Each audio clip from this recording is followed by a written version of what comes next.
Hi everyone, I'm David Fisher, and this is Presidential Perspectives, where we take a look at current events through the lens of American history as seen through the lives of the presidents of the United States.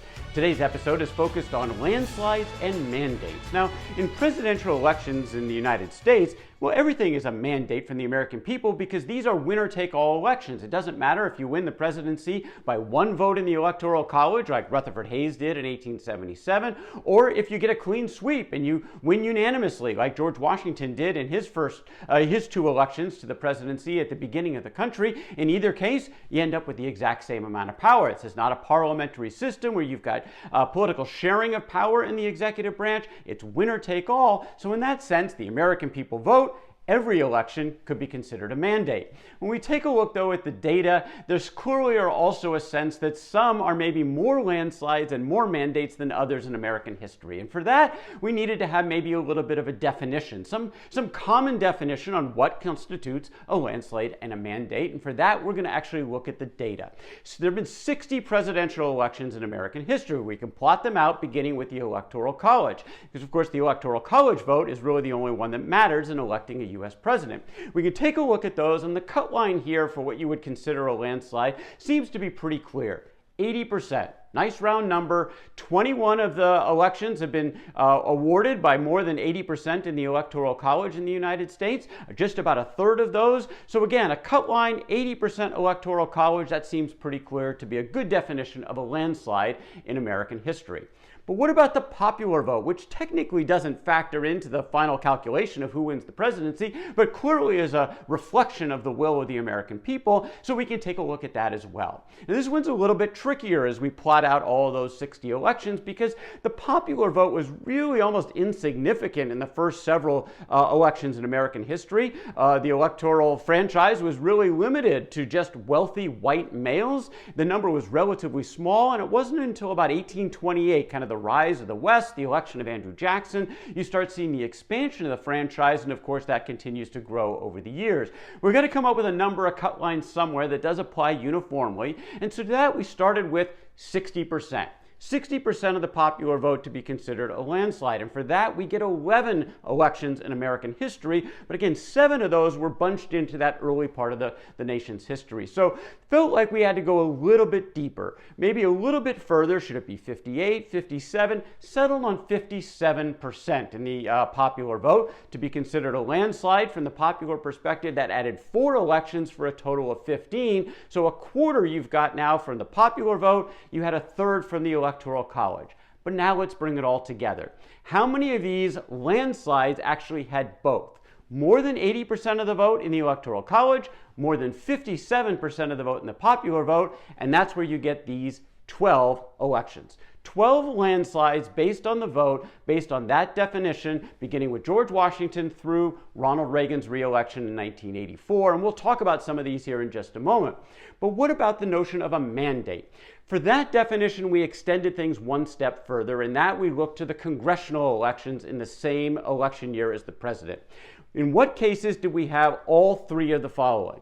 The presidential election won in the Electoral College by more than 80%, the popular vote by more than 57%, and carried both houses of Congress. Now that would be both a landslide and a true mandate. And for that, we look at this 12 that we had on our list, and the list actually contracts down to 8. 4 of these did not carry both houses of Congress, including George Washington in his second election, where the balance of power actually shifted slightly to the other side in the House of Representatives. Now, a little get tricky here because Washington was not a member of a political party, and political parties were still just forming, so it's not quite as clean here. But you did have this notion of the Federalists and the Anti-Federalists, and the ones who principally did not support Washington had a majority in the House of Representatives. So even that would not cover our definition. You can see later on Eisenhower's re-election, Nixon's re-election, Reagan's re-election in 1984. All of them could be considered landslides by the vote, but if you look at the fact that their party did not carry the House and the Senate combined, well, they would fall out of our definition of a mandate. We go from a dozen now down to just 8 that fit this dual category. So let's talk about these for a second. Again, the first presidency overall, George Washington, the entire country is behind him, and he gets the unanimous election in the Electoral College, starts out with a majority of support in the House and the Senate, and he gets the country off on a very strong start, maybe the most critical presidency in American history because he helped keep the country together during these formative years. You have some of these other ones, again, early in the nation's history, while the popular vote was still a little bit more difficult to discern because it was so small, but you've got the re-election of Jefferson in 1804. He had brought the states' rights, small government perspective to the presidency in his first term. The Louisiana Purchase greatly expanded the United States. Very popular in 1804. He wins the presidency in a landslide and a mandate. You can then go to the fifth president, James Monroe. This is after the United States in the War of 1812. It was really a draw technically, felt like a victory. The American people really rallied around the patriotic call of the United States. They elect Monroe. In fact, it's called the era of good feelings. Maybe the only period in American history where political parties kind of went away. Everyone kind of unified around, in this case, Monroe. In fact, in Monroe's re-election in 1820, he got all of the electoral votes except one, 99.6%, just one shy of a unanimous claim that, of course, at this point, still only George Washington has. But after Monroe, we go another 100+ years before we have another one of these circumstances of both landslide and mandate. And for that, we actually go to Herbert Hoover. Now, most folks wouldn't think of Hoover perhaps as being so popular and dominant in his run for the presidency, but Herbert Hoover was a hero from World War I. He helped save Belgium from starving. He was the food administrator for the United States. He'd been the commerce secretary during the Roaring '20s, all good times. The Republicans very much in charge. He gets a convincing win in both the Electoral College and in the popular vote and wins both houses of Congress for the Republican Party. It's also the only time in American history that you go from one election to the next and go from a landslide and mandate from one party to the next.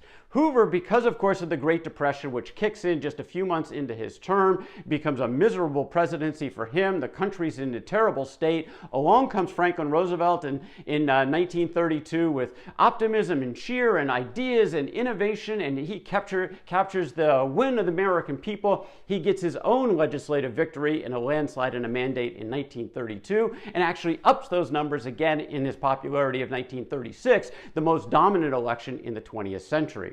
As we mentioned, then we get a couple of these landslides that don't have the mandate side to it. You can see those re-elections of Eisenhower, Nixon, and Reagan, but we do have Lyndon Johnson in there. Lyndon Johnson with 90% of the Electoral College, 61.1% of the popular vote, the highest in the 20th century. Coming on the heels of the Kennedy assassination, he now moves forward with the Great Society. He gets both houses of Congress. It's a legislative, it's a landslide, and it's a mandate. And those are the 8 that would really fit that category. What about a couple of honorable mentions? Well, we can throw in 2 that get close to this definition. You've got Ulysses Grant's re-election in 1872, 81% of the Electoral College, 55.6% of the popular vote, so just below that 57% threshold that we said. He gets both houses of Congress. And the other one, Warren Harding. Again, not many folks would think about this. Harding was very popular in 1920, coming off of the period of Woodrow Wilson, where the country had really soured on Wilson in the wake of World War I and the after effects of that. People wanted a return to normalcy, which is what Harding was offering, and he gets 76% of the Electoral College. Not quite 80, but 76%. Over 60% of the popular vote went for Harding. He gets both houses of Congress. What's interesting about these last 2 honorable mention candidates is a lot of people see these as the most corrupt administrations in American history. I think that title absolutely applies to Grant's second term, where 4 cabinet secretaries actually resigned under the guise of corruption. Harding gets a little bit of a bad rap. There certainly was corruption in his administration, as we talk about in an episode, and I quote a number or highlight a number of episodes relevant to today's conversation in the description down below. In case you want to learn more about any of these cases, you can check out the Presidential Chronicles videos on these series. Again, Harding, corruption, sure. Bad rap, overblown, I think that's the case too. You can learn more about that in one of the other videos. So we hear a lot of talk about landslides and mandate. Now maybe we've got a definition. Over 80% in the Electoral College, over 57% in the popular vote, winning both houses of Congress. That's how you get a legislative or a presidential landslide, a mandate, and for that, we've only got these 8. 8 in American history. That is a look at Presidential Perspectives, where we take a look at current events through the lens of American history as seen through the lives of the President of the United States. It's Presidential Perspectives from Presidential Chronicles.